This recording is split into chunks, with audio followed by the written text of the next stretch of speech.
Jako studenti Veterinární a farmaceutické univerzity v Brně se stanete součástí univerzity založené roku 1918, i když to tak na první pohled vůbec nevypadá.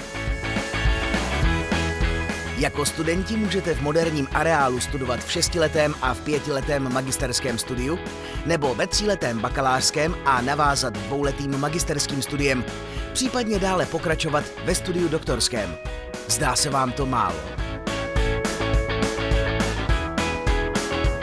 Jako studenti se zde naučíte léčit a chránit zvířata, dohlížet na bezpečnost potravin a pracovat s léčivy. Nebo třeba jezdit na koni. Jako studenti se budete bavit a občas se i vyspíte. Jako studenti můžete část studia absolvovat na vysoké škole jinde ve světě. Jako studenti se především naučíte používat hlavu.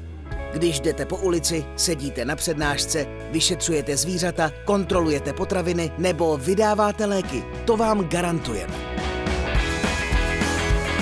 A co až studenti nebudete?